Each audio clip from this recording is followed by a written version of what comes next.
ሰላም ጤና ይስጥልኝ ቻናላችን ቤተሰቦች እንዴት ቆይታችኋል? ሰሞኑን እንግዲህ በማህበራዊ ሚዲያ እየተመላለሰ የሚገኘው በተለይም በአርባ ምንጭ ዩኒቨርሲቲ በጓደኛው በስለት ተወግቶ የተገደለውን ተማሪ ምክንያት በማድረግ በርካታ መረጃዎች እየወጡ ነው የሚገኙት። እንግዲህ ጉዳዩም ምርመራ ላይ ነው የሚገኘው። የአርባ ምንጭ ዩኒቨርሲቲም ይህንን ተከትሎ መግለጫ አውጥቷል። ዩኒቨርሲቲው የስነ ትምህርትና ስነ ባህሪ ሳይንስ ትምህርት ቤት የሳይኮሎጂ ትምህርት ክፍል የሁለተኛ ዓመት ተማሪ የሆነው ናትናኤል ጸጉ አሰፋ ከጓደኛው ጋር በተፈጠረ የግል ጸብ በደረሰበት ጥቃት እንግዲህ ሚያዝያ 28 ቀን ከፍተኛ ጉዳት ደርሶበታል። ከዛም ተከትሎ ህይወቱን ለማትረፍ በአርባ ምንጭ አጠቃላይ ሆስፒታል ከፍተኛ ርብርብ ቢደረግለትም ሳይሳካ በመቅረቱ ማምሻውን ህይወቱ ማለፉ ተገልጿል። እንግዲህ ጥቃቱን ያደረሰው ተማሪ በቁጥጥር ስር ውሎ አስፈላጊው ምርመራ እየተደረገ እንደሚገኝ ገልጾ የህግ ሂደቱን በመከታተል ውሳኔውን ተከታትለን በአጭር ጊዜ ውስጥ ለህዝብ ይፋ እናደርጋለን ሲል ነው ዩኒቨርሲቲው መግለጫውን የሰጠው። ከዩኒቨርሲቲው መግለጫ በተጨማሪ በጊዜ ሚዲያ ላይ የዩኒቨርሲቲው ኃላፊ በቀጥታ የስልክ መስመር ተገኝተው ሀሳብ አጋርተዋል። በአርባ ምንጭ ዩኒቨርሲቲ የህዝብና ዓለም አቀፍ ግንኙነት ስራ አስፈጻሚ የሆኑት በቀጥታ የስልክ መስመር ገብተው ሀሳባቸውን አጋርተዋል። በጣም የሚያሳዝን ነው። እንዲህ አይነት ዜና አብሮ አንድ ዶርም ውስጥ የሚኖሩ ናቸው። በግል ጠብ ምክንያት ነው። ምን እንደተባባሉ ለጊዜው ባይታወቅም ተማሪው ጉዳት ከደረሰበት በኋላ ወደ ሆስፒታል ወስዶ ነበረ። ህይወቱን ለማትረፍ ትልቅ ጥረት ተደርጎ ነበረ። ጉዳቱ ከባድ ስለሆነ ህይወቱን ማትረፍ ሳይቻል ቀርቷል። 12 ሰዓት ተኩል አካባቢ ህይወቱ አልፏል ብለዋል። አስክሬኑም እንግዲህ ተማሪዎች ሁሉ እንዲወጡ ተደርጎ ተማሪዎቹ ካዩት በኋላ ሽኝት ተደርጎለታል።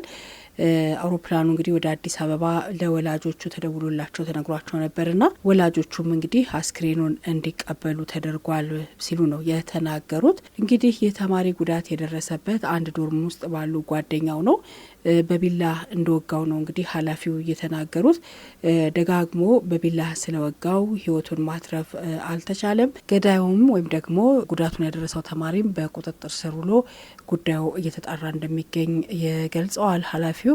እንግዲህ ይህ ሲሆን ጭካኔ በተሞላበትና በሚያሳዝን ሁኔታ ደጋግሞ በቢላው ስለወጋው ህይወቱ ሊተርፍ አልቻለም። ይህ ደግሞ ሆን ተብሎ ታስቦበት የተደረገ ነገር ስለሆነ በተለይም በአንድ ዶርም ውስጥ ያሉ ተማሪዎች ልዩነት ቢኖርባቸው እንኳን ልዩነታቸውን እየፈቱ በመግባባት እንዲቀጥሉ ከምንም በላይ ደግሞ ዋጋ ከፍሎ ተምሮ ይመጣልኛል ያለውን ቤተሰብ ተስፋ ያደረገውን ቤተሰብ በማሰብ የነገ ህይወቱን የተሻለ አድርጎ ትምህርቱ ላይ ብቻ ትኩረት አድርጎ ትምህርቱን አጠናቆ በሰላም ከዩኒቨርሲቲው እንዲወጣ ነው ማሳሰቢያ የሰጡት። እንግዲህ ይህንን ስናነሳ የተከበራችሁ የቻናላችን ቤተሰቦች በተለይም ወላጆች ልጄ ይማርልኛል ብለው ወደ ተለያዩ ዩኒቨርሲቲዎች ሊልኩ ይችላሉና ልጆቻችሁን በምትልኩበት ጊዜ ማስቀድማችሁ ትንሽም ቢሆን ግንዛቤ እንዲኖር ማድረግ። ልጆች ግልፍተኛ ኃይለኛ ቢሆን እንኳን ያንን ነገር ቻል አድርገው ተግባብተው ትኩረታቸውን ትምህርታቸው ላይ ብቻ እንዲያደርጉ ማገዝ፣ የምክር አገልግሎት መስጠት፣ ግንዛቤ መስጠት ከወላጆች እንዲሁም ደግሞ ከአካባቢው ማህበረሰብም ጭምር የሚጠበቅ ነው። ይህ ካልሆነ ግን እንደዚህ ቀደም ሲል እንደተናገር ነው ወጣት እማራለሁ ብሎ ቤተሰቡን፣ ወላጆቹን፣ አካባቢውን ለቆ ሄዶ አስክሬኑ ሲመለስ በጣም የሚያሳዝን ነገር ነው። በተለይ ለወላጆች እንዲህ አይነት ነገር እንዳይከሰት ጥንቃቄ መደረግ እንዳለበት የሚያስገነዝብ ነው።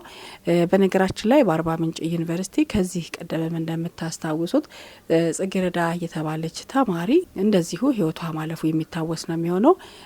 እሷም እንደዚሁ በተመሳሳይ ሁኔታ በስለት ነው ጉዳት የተፈጸመባትና እንደምታስታውሱት ጽጌረዳ ግርማይ በስለት በተፈጸመባት ጥቃት የተገደለችው ጥር 23 ቀን 2014 ዓ.ም ምሽት በግቢው ቤተ መጻሕፍት አካባቢ መሆኑ በጋሞ ዞን የአርባ ምንጭ ከተማ ፖሊስ ኃላፊ ኮማንደር አዳነ ለቢቢሲ በወቅቱ ተናግረው ነበረ።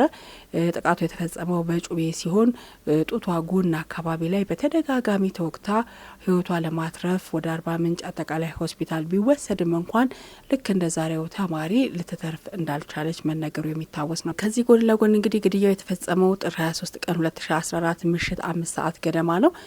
ይህም እንደዚሁ በተመሳሳይ ሁኔታ ነው ጉዳቶች እየተፈጸሙ ያሉት። በስለት ወቅቱ የገደላ ተጠርጣሪ በዩኒቨርሲቲው የሆቴልና ቱሪዝም ማኔጅመንት ሁለተኛ ዓመት ተማሪና ከጽጌረዳ ጋር ደግሞ በአንድ ዲፓርትመንት የሚማሩ ሲሆን የነበራቸውን ግንኙነት በተመለከተ የተለያዩ መረጃዎች መረጃዎች እየተሰሙ ነበረ። ይህንን ተከትሎ እንግዲህ በተለይም ከተጠርጣሪው ጋር የነበራት ግንኙነት በማቋረጧ የተነሳ ነው ህይወቷን ሊያጠፋው የቻለው የሚል መረጃ በወቅቱ ተሰራጭቶ ነበር። ነገር ግን መትረፍ በማትችልበት ሁኔታ በተደጋጋሚ በመውጋት ነበረ ህይወቷን እንዲያልፍ ያደረገውና አብሯት ዶርም የምትኖር ጓደኛዋን ዋቢ አድርጎ አቶ በድሩ ለቢቢሲ እንደተናገሩት እንደምታስታውሱት ተጠርጣሪው ለፍቅር ግንኙነት እንደሚፈልጋትና ጽጌረዳም እንቢተኝነቷን እንደገለጸች ከዚያም በኋላ ደግሞ የእሱን ስልክ እንደማታነሳ ምላሽ እንደማትሰጠው በወቅቱ ተገልጾ ነበረ።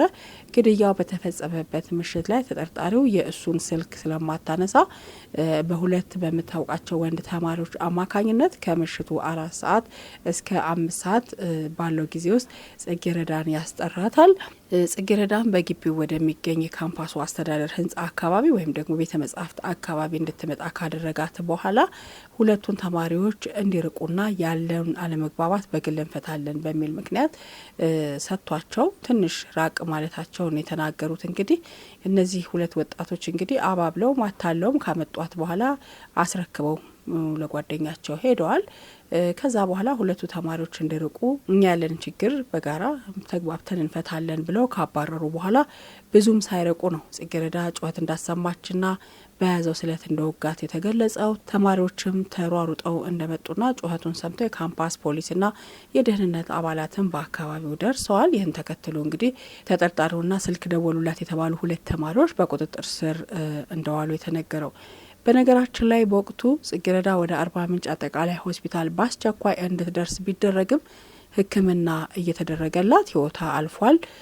በነጋታው እንግዲህ ጥር 24 ቀን አስክሬኗ ወደ ትውልድ ቦታ ወልቃይት ሽኝት ተደርጓል።